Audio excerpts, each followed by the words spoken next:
नमस्कार साथियों, आप सभी का स्वागत है आपके अपने YouTube channel daily GK master 2.0 पर। साथियों, आज एक शानदार टॉपिक लेकर के आए हैं भारतीय संविधान। तो इंडियन कॉन्स्टिट्यूशन पार्ट फर्स्ट है। इस टॉपिक से जितने भी क्वेश्चन होंगे उन सभी को कवर करेंगे। दोस्तों, इस टॉपिक से कई बार क्वेश्चन पूछे गए हैं और ये क्वेश्चन हमेशा पूछे जाते हैं जो आपके UPSC, SSC, banking, railway, PCS, अन्य किसी भी परीक्षाओं के लिए संविधान से संबंधित क्वेश्चन सामान्य ज्ञान के परखते हैं और आपको हमेशा सरकारी नौकरी में आगे बढ़ने के लिए अवसर भी देते रहते हैं। तो आज के इस टॉपिक से आप लोगों के लिए 20 क्वेश्चन लेकर के आए हैं जो काफ़ी इम्पोर्टेंट होंगे, महत्वपूर्ण होंगे और आप लोगों के एग्जामों के लिए काफ़ी लाभदायक भी होंगे। तो साथियों, चैनल पर बने रहिए और वीडियो को ज़्यादा से ज़्यादा आप लोगों को शेयर कर देना है और लाइक ज़रूर करना है और अपने भाई के चैनल को सब्सक्राइबर कर दीजिए। जल्दी से 5 के सब्सक्राइबर करवा दीजिए। तो आइए शुरू करते हैं बिना किसी देरी से पहले क्वेश्चन से। साथियों, आज के क्वेश्चन होंगे इम्पोर्टेंट और वो भी होंगे महत्वपूर्ण। तो आइए पहले क्वेश्चन से शुरू करते हैं। भारतीय संविधान में कुल कितने अनुच्छेद हैं?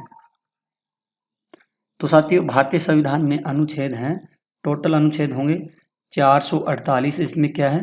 अनुच्छेद है। ठीक है। और अनुच्छेद ये कितने भागों में? 25 भागों में ये क्या है? ये 25 भागों में ये विभाजित है। ठीक है। और इसमें 12 क्या है? 12 सूचियां हैं। ठीक है। इनको भी आप लोग को ध्यान में रखना है। संविधान के मूल पाठ होते हैं 395 थे, लेकिन समय के साथ संशोधन के माध्यम से कुछ और अन्य जोड़े जाते हैं ना, तो फिर ये 448 पे पहुंच गया है आंकड़ा। ठीक है। तो इनको जरूर ध्यान में रखना, इम्पोर्टेंट है, महत्वपूर्ण है। आइए नेक्स्ट क्वेश्चन की ओर बढ़ते हैं। भारतीय संविधान के किस अनुच्छेद में यह लिखा है कि भारत राज्यों का एक संघ होगा? तो ये लिखा हुआ है साथियों, अनुच्छेद 1 में लिखा हुआ है। ठीक है। इंडिया अर्थात भारत राज्यों का संघ होगा। इसका मतलब है कि भारत का संघीय देश है, इसमें कई राज्य शामिल है, यह एक अविभाज्य संघ है। ठीक है। तो इसको भी नोट करते चलना, ये काफी इंपॉर्टेंट क्वेश्चन है। अगले क्वेश्चन की ओर बढ़ते हैं। किस अनुच्छेद में नागरिकों को मौलिक अधिकार प्रदान किए गए हैं? तो अनुच्छेद यानी इसका राइट आंसर होगा 12 से 35। जो 12 से 35 अनुच्छेद है, इनमें नागरिकों को मौलिक अधिकार प्रदान किए गए हैं। ये अधिकार अत्यंत आवश्यक होते हैं। जैसे हम आपको बता देते हैं कौन कौन से अधिकार हैं। समानता का अधिकार, स्वतंत्रता का अधिकार, शोषण के विरुद्ध अधिकार, ठीक है, और धार्मिक स्वतंत्रता का अधिकार, सांस्कृतिक और शैक्षिक अधिकार, अगला है संवैधानिक उपचारों का अधिकार। ठीक है। तो इनको ध्यान में रखते हुए रखना है। समानता का अधिकार आता है 14 से 18 में। ठीक है। और स्वतंत्रता का आता है 19 से 22 में। और शोषण के आता है 23 से 24 में। धार्मिक आता है 25 से साथियों 28 में आता है। ठीक है। और सांस्कृतिक का आता है 29 से 30 और अनुच्छेद 32 में आता है संवैधानिक। ठीक है। तो इनको नोट करना, ये काफी इंपॉर्टेंट है आप लोगों के लिए। ठीक है। अगला क्वेश्चन है, किस अनुच्छेद में नागरिकता संबंधी प्रावधान है?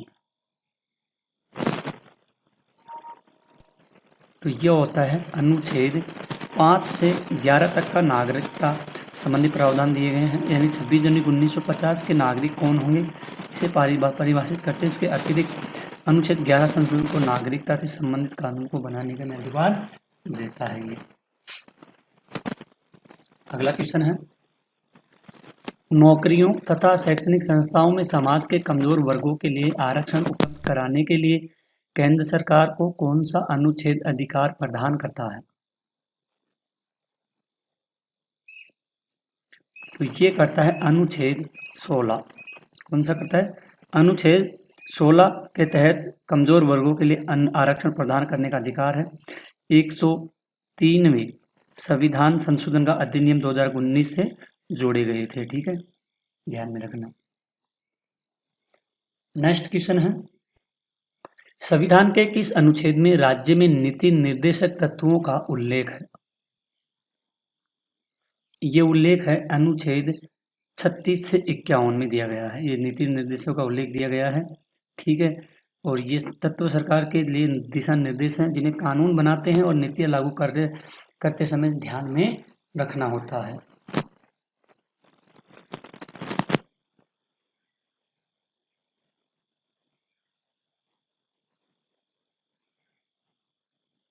महान्यायवादी की नियुक्ति किस अनुच्छेद के अंतर्गत की जाती है? ये की जाती है भारतीय संविधान अनुच्छेद 1950 के तहत अनुच्छेद 76 के राष्ट्रपति सर्वोच्च न्यायालय के न्यायाधीश बनने के योग्य व्यक्ति को भारत का महान्यायवादी नियुक्त करता है, जो अटॉर्नी जनरल को राष्ट्रपति द्वारा भेजे गए मामलों पर सरकार कानूनी सलाह पर प्रदान करना आवश्यक करती रहती है। ठीक है, नेक्स्ट क्वेश्चन है, संविधान के किस अनुच्छेद के अंतर्गत राष्ट्रपति लोकसभा भंग कर सकता है? तो ये अनुच्छेद 85 के तहत। ठीक है, नेक्स्ट है, किस अनुच्छेद में संसद के संयुक्त अधिवेशन का प्रावधान है? और ये प्रावधान होगा साथियों अनुच्छेद 108 के तहत। ठीक है, 108 के तहत संसद संयुक्त अधिवेशन का प्रावधान दिया जाता है। अगला क्वेश्चन है, संविधान के किस अनुच्छेद में धन विधेयक की परिभाषा दी गई है? तो ये अनुच्छेद 110 में दी गई है धन विधेयक की परिभाषा। क्वेश्चन है, संविधान के किस अनुच्छेद के अंतर्गत राष्ट्रपति अध्यादेश जारी करता है? तो ये करता है साथियों 123, अनुच्छेद 123 के तहत राष्ट्रपति अध्यादेश जारी करता है।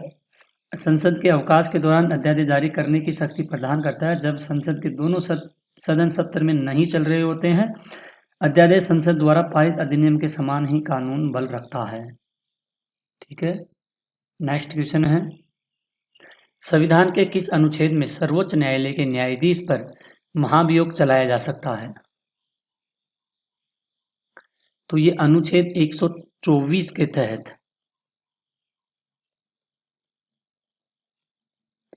24 के तहत महाभियोग चलाया जा सकता है। ठीक है, इस अनुच्छेद के अनुसार किसी न्यायाधीश को सिद्ध कदाचार या अक्षमता के आधार पर राष्ट्रपति के आदेश से हटाया जा सकता है। ध्यान में रखना, काफ़ी इम्पोर्टेंट क्वेश्चन है ये, इंडियन कॉन्स्टिट्यूशन है, ये काफ़ी इम्पोर्टेंट है साथियों। राष्ट्रपति किस अनुच्छेद के अंतर्गत सर्वोच्च न्यायालय से परामर्श मांग सकता है? तो ये परामर्श मांग सकता है अनुच्छेद 143 के तहत राष्ट्रपति सर्वोच्च न्यायालय से परामर्श मांग सकता है। ठीक है, किस अनुच्छेद के अंतर्गत केंद्र के पास अवशिष्ट शक्तियां हैं? और ये अवशिष्ट शक्तियां होगी अनुच्छेद 248 के तहत।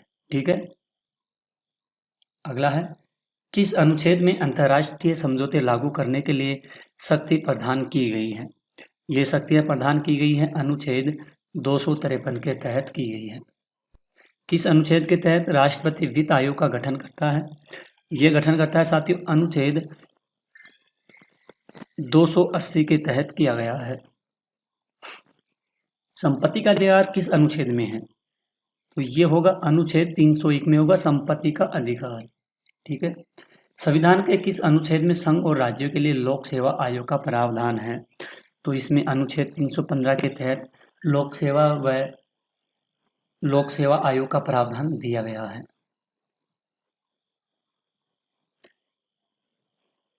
किस अनुच्छेद के अंतर्गत हिंदी भाषा को राजकीय भाषा घोषित किया गया? अनुच्छेद 343 के तहत घोषित किया गया था।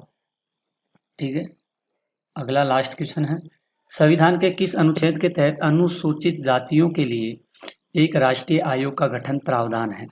और ये प्रावधान होगा अनुच्छेद 338 के तहत। ठीक है, इसका सी राइट आंसर हो जाएगा साथियों। ये वेरी वेरी इम्पोर्टेंट क्वेश्चन है साथियों, जो आपके सभी कंपटीशन एग्जामों के लिए इम्पोर्टेंट होगी साथियों। टोटल आपके आज के 20 क्वेश्चन थे, ये काफ़ी इम्पोर्टेंट है। वीडियो के एंड तक रहना, क्योंकि आने वाले एग्जामों में आपसे पूछे जाने वाले क्वेश्चन नहीं। तो आज की क्लास को यहीं ख़त्म करते हैं, मिलते हैं एक और अगली क्लास में। तब तक के लिए धन्यवाद। जय हिंद, जय भारत।